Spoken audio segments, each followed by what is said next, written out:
Hello साथीहरु नमस्कार। तपाईको युट्युब च्यानल टीएलके मा स्वागत छ। यो भिडियोमा साथीहरु तपाईलाई फंक्सन पढाइसके र फंक्सनको दुईटा अझ टपिक जो बाँकी छ तपाईको बीचमा आज पढाउँछु साथी।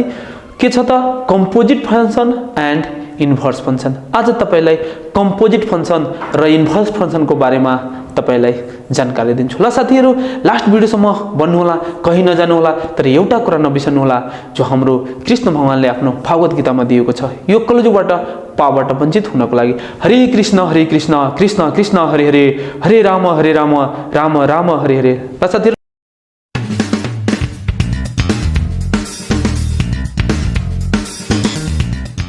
ध्यान दिनु होला, स्टार्ट गर्दै छु है। कम्पोजिट फंक्सन हेर्नु साथी है, कम्पोजिट फंक्सन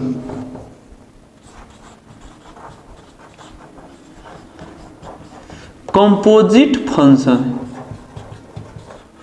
सबभन्दा पहिला जान्नुस् यो कम्पोजिट फंक्सन के हो।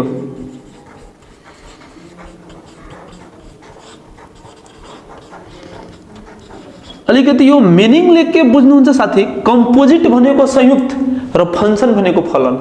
संयुक्त फलन भनेको अर्थ यदि एक भन्दा बढी फंक्सन एक ठाउँमा यदि कम्बाइन गरेको छ भने हामी त्यो बुझ्नु होला साथी के हो कम्पोजिट फंक्सन। तर यसको definition जान्नुस्।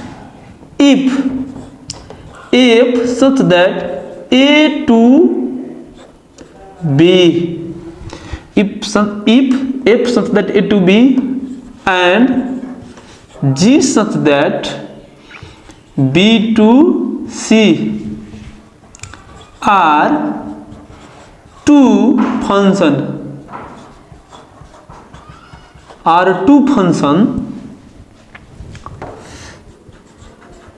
then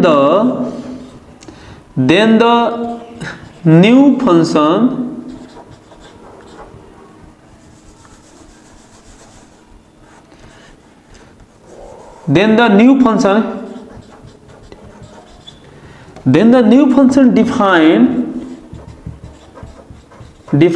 from a to c is called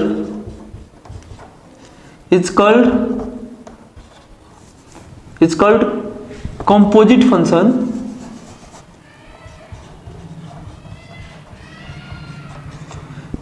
It's called composite function. It's called composite function f and g. It is denoted by GOF. बुझ्नु होला साथी, राम्ररी ध्यान दिएर यो डेफिनेसन के भन्न खोजेको छ। कम्पोजिट फंक्सन भन्ने बित्तिकै if such that a from to b yeah a to b function a के जनाले साथी a देखि b मतलब a to b and g from to b to c and g के जनाले साथी b to c b देखि c are two function। तो कतिवटा फंक्सन दुईटा function. then the new function defined from a to c जो a र g को कम्बिनेसन भएर जो नयाँ फंक्सन बन्छ तो के हुन्छ साथी a to c। जो a र g को कम्बिनेसन भएर आएको नयाँ फंक्सन के हुन्छ साथी a to c। a to c is called the composite function। याद त लगा दिया हुन्छ साथी। is called composite function f and g। it is denoted by GOF है। यो कम्पोजिट फंक्सन तपाईको डिनोटेड केले गर्छ साथी GOF लाई। यसले तपाईले सबभन्दा सजिलो एक्जाम्पलबाट बुझ्नुस्। फर एक्जाम्पल हेर्नु साथी हेरे, फर एक्जाम्पल राम्ररी ध्यान दिएर हेर्नु होला साथी हेरे। यहाँ हेर्नुस्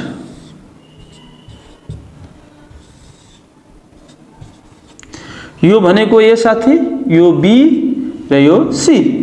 अब हाम्रो 0 -1 1 0 -3 3 2 -2 र 5 हेर्नु होला साथी। 0 देखि 0 पुग्यो, अब फेरि यो 0 देखि 2 सम्म पुग्यो, फेरि -1 देखि 3 सम्म पुग्यो -3 एन्ड 3 देखि -2 सँग पुग्यो र 1 देखि तपाईको 3 सम्म पुग्यो र 3 देखि 5 सम्म पुग्यो। अब हेर्नु होला त हामी सबभन्दा पहिला यो जो कम्बिनेसन कोसँग गरिरहेछ साथी हाम्रो योसँग, र यो कम्बिनेसन कोसँग गरिरहेछ योसँग, र यो कम्बिनेसन कोसँग गरिरहेछ योसँग। त हामी यसलाई के भन्छौं साथी, यो जो सबै आएको छ त्यसलाई हामी के भन्छौं, यो पुरालाई GOF। अब हेर्नु होला जो रिजल्ट डाइरेक्ट हाम्रो है, डाइरेक्ट हाम्रो A टु C मा आक्रमण गर्छ डाइरेक्ट। त जो हाम्रो डाइरेक्ट A टु C मा आक्रमण गर्छ साथी त्यसैले त हामी कम्पोजिट फंक्सन भन्छौं, जसलाई के भन्छौं GOF। जस्तैमा F A टु B मा गयो and G B to C मा गयो, तर डाइरेक्ट जो A देखि C मा पुग्छ जो F र G को कम्बिनेसन गरेर त्यसैले साथी हामी के भन्छौं composite function A to C, या यसलाई डिनोटेट गर्छ GOF। यदि क्वेशन तपाईले निकाल्नले भन्दियो साथी हेर्नु होला यहाँ हेयर तपाईले क्वेशन निकाल्नले भन्दियो GOF पहिला 0। अब यहाँ हामी सोल्भ गर्छु G, यहाँ G F0 के छ, F0 मतलब 0 देखि 0 मा, त F0 0 सँग रिलेसन छ, यो डोमेन छ यो रेंज, त यहाँ 0 आइहाल्यो। फेरि G0, अब यो G को लागि कति हो डोमेन, त फेरि G0 को रेंज के छ साथी 2। ओके, त्यही गला G0 इक्वल टु 2 आयो। त देयरफोर GOF यदि 0 को डाइरेक्ट हाम्रो कम्पोजिट फंक्सन को अनुसार रेंज के हुन्छ त 2, आन्सर भयो। तपाईलाई यस्तै लेख्न सक्छ साथी है। अर्को तपाईलाई यहाँ यदि कहीं तपाईलाई GOF यहाँ 1 को कुरा गर्नुहोस्, यदि 1 निकाल्नको लागि भने त 1 को डोमेन, यो डोमेन छ रेंज के छ 3, त साथी यहाँ GO यहाँ तपाईलाई डाइरेक्ट लेख्नु अब F1 भनेको 3, त्यहाँ 3, अब डाइरेक्ट G3 आयो त के दिन्छ साथी G3, 3 भनेको डोमेन छ, अब यसको रेंज 5, त भनेको कति दिन्छ 5, यसको अर्थ के GOF1 के दिन्छ 5। यदि तपाईले आन्सर यसैको GOF पुरैको लेख्नु छ डाइरेक्ट त हामी थस यहाँ लेख्छु GOF इज इक्वल टु पहिला 02 त यहाँ 02, त्यसपछि -1 -2 त यहाँ -1 -2, त्यसपछि 1 र 5 त यहाँ हाम्रो 1 र 5। त्यसैले हामी यसलाई कम्पोजिट फंक्सन यसको यस्तो लेख्न सक्छौं।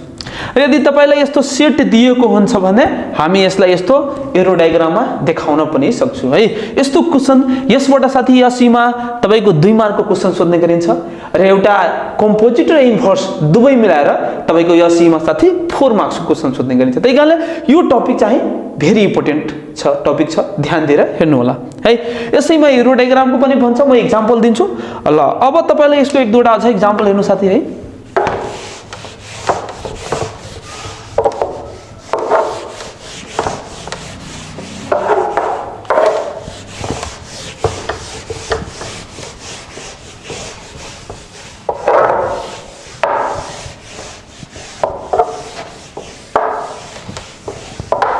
यस्तो क्वेशन दिन्छ साथी, हेर्नु होला, ध्यान दिनु होला। फर एग्जाम्पल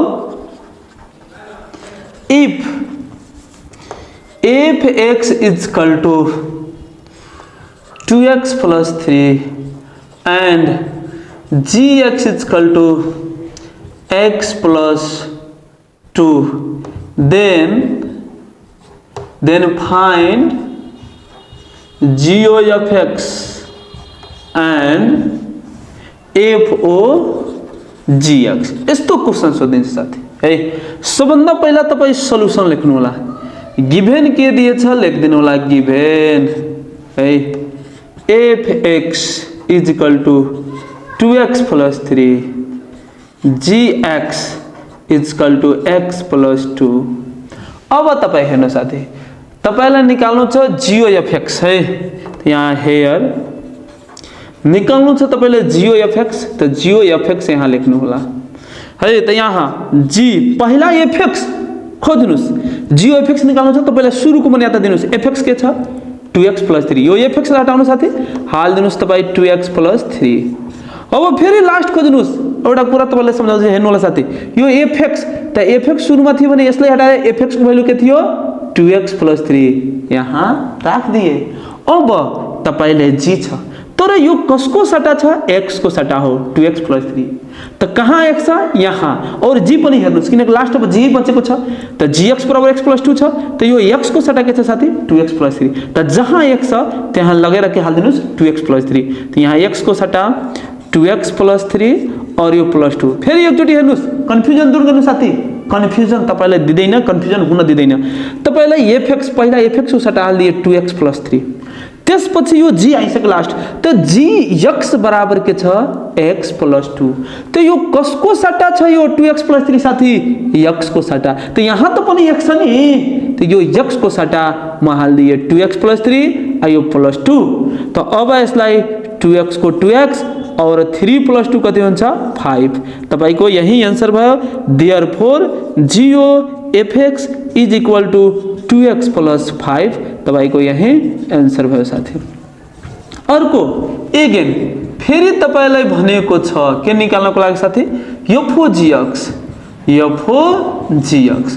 अब तपाईलाई यहाँ f(gx) खोज्नुस् के छ x + 2 अब gx को सट्टा हाल्दिए साथी x + 2 फिर अब लास्ट में के बच्यो f त हेर्नुस् fx को सट्टा 2x + 3 तर यहाँ x हो तर x को सट्टा के छ x + 2 त जहाँ जहाँ x छ म त्यहाँ x + 2 थप्छु तर तपाईलाई भन्छु कि सर किन f मा किनकि लास्ट के बचेको छ f तर डाइरेक्ट यहाँ gx को सट्टा जो म भ्यालु राखे x + 2 यो x + 2 के को काम गरिरहेछ यो x को भ्यालु को त जहाँ x छ त्यहाँ लगेर x + 2 हाल्दिनुस् त = यो 2 र यो x को सट्टा यो हाल्दिनुस् x + 2 यो प्लस के छ साथी 3 अब यसलाई सोल्भ गर्नुस् 2x मा मल्टिप्लाई गर्दा 2x 2 2 जा 4 प्लस के छ साथी 3 यहाँ के हुन्छ 2x + 4 3 7 यही तपाईको आन्सर भयो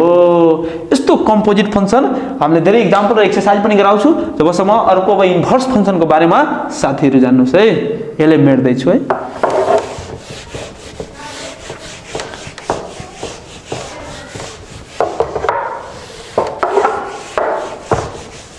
फंक्शन को बारे में जानुस् है inverse function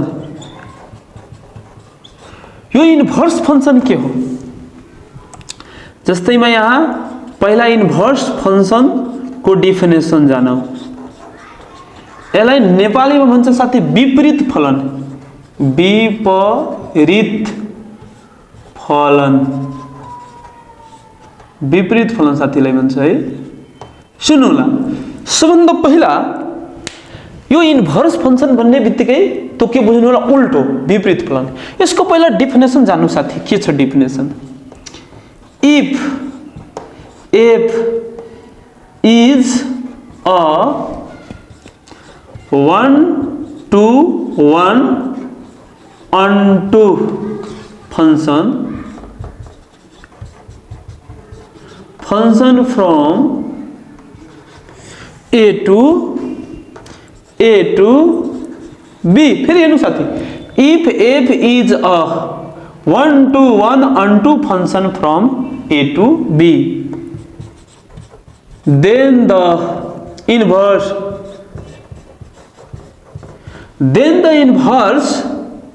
function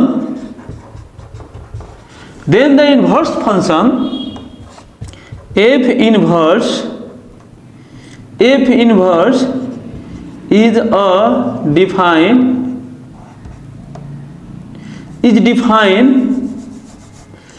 f inverse is defined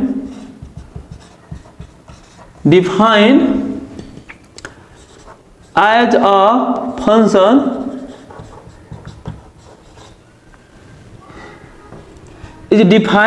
a function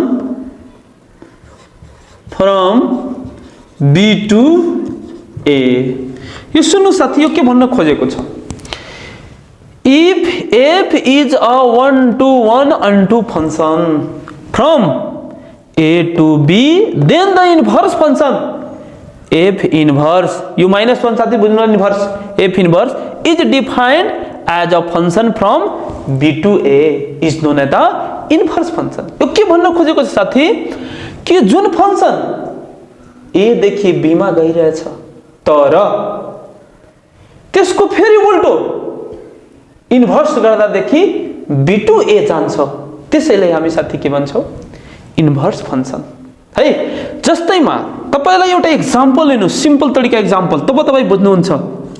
for example जस्तैमा यो हाम्रो ए सेट भयो, यो हाम्रो साथी बी सेट भयो, अब यो फंक्शन भयो साथी F.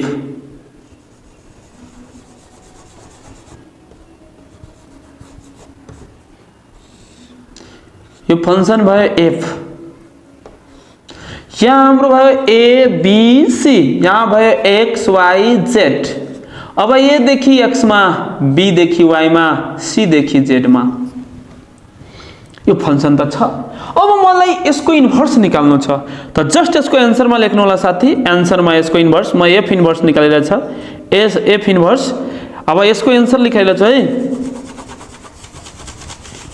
F inverse equal two, अब हामी यहाँ लेख्छु साथी यो अब बी भयो, किनकि रेंज के मा चेन्ज भयो डोमेन मा, और डोमेन के मा चेन्ज भयो रेंज मा, तो यो बी भयो साथी, यो ए भयो। अब यहाँ एक्स वाई जेड, यो भनेको ए बी त्यसपछि के भयो सी।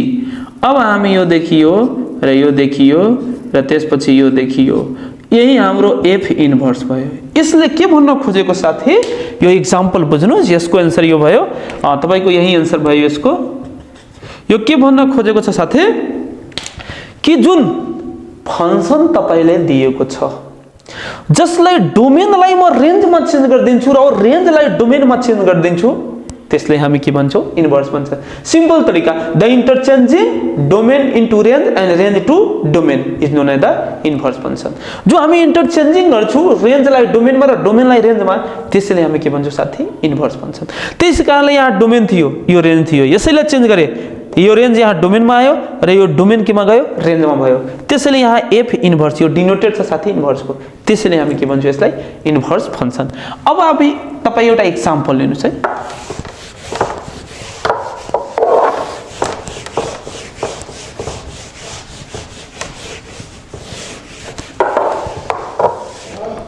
क्वेश्चन यस्तो भनिदिन्छ साथी है, ध्यान दिनु।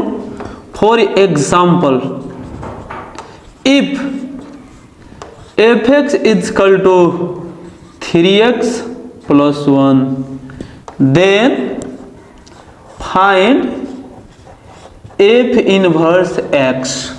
if fx बराबर 3x plus 1 then find f inverse x। सबभन्दा पहिला यो जो क्वेश्चन दिएछ त्यो गिभन राखिदिनु साथी है, given fx is equal to 3x plus 1 और निकाल्नु छ तपाईलाई f inverse x is equal to what. कहीं नजानु साथी, म तपाईलाई यो पॉइंट दिमागमा राख्दिन्छु। जब तपाईले जहाँ f इन्भर्स को कुरा गर्यो भने तपाई के गर्नु होला, यो जे जसको इन्भर्स निकाल्नु छ त्यसैको तपाई लेट गर्नु होला। त्यो माथि fx दिएछ, यहाँ हेयर, त्यसपछि तपाई के गर्नु होला let y is equal to यो 3x प्लस 1। अब तपाई के गर्नु होला साथी, जो y बराबर 3x प्लस 1 दिएछ यसलाई इंटरचेंजिंग गर्नु होला, रेंजलाई डोमेनमा डोमेनलाई रेंजमा, त इंटरचेंजिंग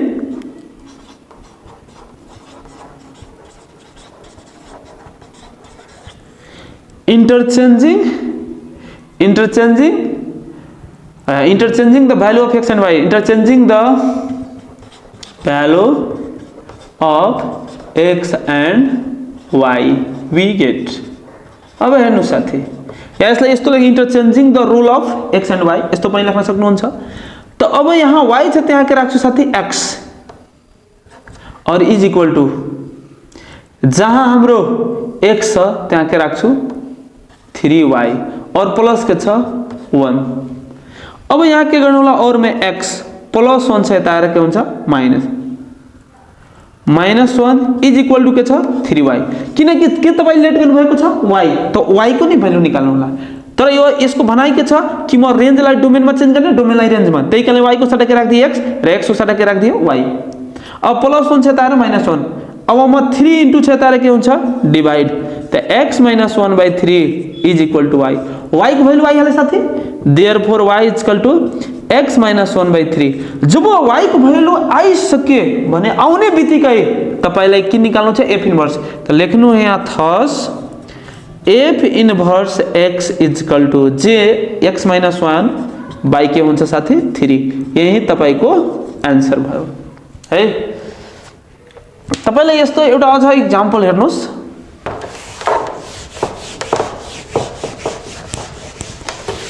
एक्जाममा यस्तो पनि क्वेशन सोधिन्छ तपाईसँग, सुनिदिनु होला। For second example, if hx is equal to x + 1/2 and gx is equal to x - 1/3, then find geo h inverse x। यस्तो पनि सोधिन्छ, यसलाई कसरी गर्नु होला। यहाँ सल्युसन सबभन्दा पहिला गिभन के दिएछ साथी, hx बराबर x + 1/2, gx बराबर x - 1/3, निकाल्नु के छ तपाईलाई जियो h इन्भर्स x बराबर व्हाट। फेरि के भनेको छ पहिला h को इन्भर्स, यसको अर्थ कि पहिला तपाई इन्भर्स निकाल्नुस्। त लेट यहाँ हेयर लेट hx, त लेट यहाँ hx को मान्छु, let y is equal to x + 1/2। अब लेख्नु होला साथी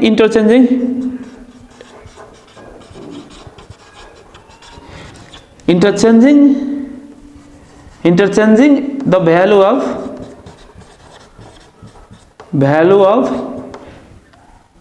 चाहे यहाँ हमें यसलाई पनि यस्तो लेख्नु पनि सक्छौं, interchanging x and y we get, हामी यसलाई यस्तो पनि लेख्न सक्छौं साथी, हामी interchanging x and y we get, चाहे interchanging the value of x and y we get, interchanging x and y we get। अब जहाँ y छ त्यहाँ के राख्छु x, जहाँ x छ त्यहाँ के राख्छु साथी y + 1/2, यो 2 डिवाइड छेताएर के हुन्छ मल्टिप्लाई, किनकि तपाई कसको भ्यालु निकाल्नु होला y को, त 2 ले x मा मल्टिप्लाई गर्नु होला 2x is equal to y + 1, यो +1 छेताएर के हुन्छ माइनस, त 2x - 1 बराबर y। अब देयरफोर y को भ्यालु आउने बित्तिकै डाइरेक्ट h इन्भर्स, किनकि y को भ्यालु आउने बित्तिकै direct h inverse x is equal to के भयो साथी 2x - 1। अब यहाँ अब तपाईलाई निकाल्नु के थियो जियो h इन्भर्स x, तब g h इन्भर्स को सट्टा तपाई के हाल्दिनुस् 2x - 1। अब लास्ट तपाईको g छ, त यो कसको सट्टामा हाल्ने x को सट्टामा, त यहाँ x - 1/3 छ, त x को सट्टा साथी 2x - 1, अब यहाँ के छ -1 बटे यो के छ साथी 3। सोल्भ गर्नुस् 2x - 2/3 कमन के लिनुस् 2x - 1/3, त therefore Jio h inverse x को भ्यालु कति आइहाल्यो साथी 2 × x - 1/3, यही तपाईको आन्सर भयो। ल साथी म यसको एक्सरसाइज अर्को भिडियोमा धेरै थरीको क्वेशनहरु लिएर आउँछु, जो इम्पोर्टेन्ट क्वेशन एससीमा सोध्ने खालको, यो प्र्याक्टिसबाट तपाई गर्नु होला। यो क्वेशनहरुको एक्जाम्पल दिए, यसको अनुसार धेरै क्वेशन तपाईसँग बन्छ, गर्नु होला। जुन क्वेशन आउँदैन म फेरि अर्को भिडियोमा तपाईको यसको एक्सरसाइज गराउँछु। जबसम्म साथी म तपाईसँग बिदा लिन्छु। नमस्कार, हरे कृष्ण।